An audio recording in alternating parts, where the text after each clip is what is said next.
ओम श्री साई नाथाय नमः। बाबा ने 15 अक्टूबर आज ही के दिन सन 1918 में महासमाधि ली थी। आज के दिन बाबा हम सबको छोड़कर इस दुनिया से हमेशा हमेशा के लिए विदा हो गए थे। हिंदुओं में यह कथा प्रचलित है कि जब किसी मनुष्य का अंत काल निकट आता है तो उसे धार्मिक ग्रंथ पढ़कर सुनाए जाते हैं। जब बाबा को विदित हो गया कि अब वे नश्वर शरीर त्याग देंगे तो उन्होंने श्री वजह को राम विजय प्रकरण सुनाने की आज्ञा दी। उन्होंने 1 सप्ताह तक प्रतिदिन पाठ किया। फिर बाबा ने उन्हें 8 पहर पाठ पढ़ने की आज्ञा दी। बाबा अब बिल्कुल शांत बैठ गए और आत्मसिद्ध होकर वे अपने अंतिम क्षण की प्रतीक्षा करने लगे। 2-3 दिन पूर्व ही प्रातःकाल से बाबा ने भिक्षाटन भी स्थगित कर दिया और वे मस्जिद में ही बैठे रहे।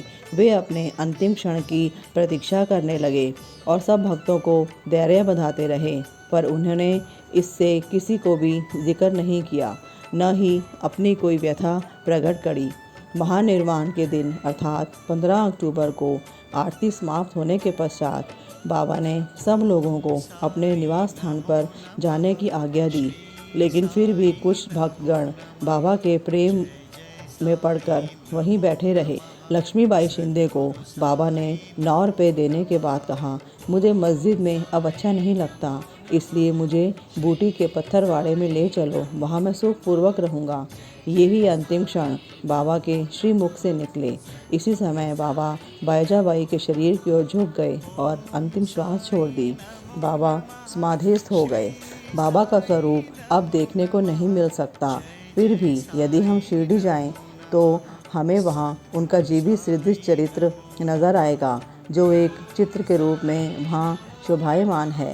बाबा अब देह में स्थित नहीं हैं, परंतु वे सर्वभूतों में व्याप्त हैं और भक्तों के कल्याणार्थ पूर्व ही सारे काम करते हैं और करते रहेंगे, जैसा कि वे सदैव रहकर किया करते थे। बाबा अमर हैं, चाहे वे नरदेह धारण कर लें, जो कि एक आवरण मात्र है, परंतु वे स्वयं भगवान श्री हरि हैं, जो समय समय पर भूतल पर अवतीर्ण होते हैं। मेरे बाबा अभी भी विद्यमान हैं और पहले की भांति अपने भक्तों को सहायता पहुंचाया करते हैं। ओम साई राम।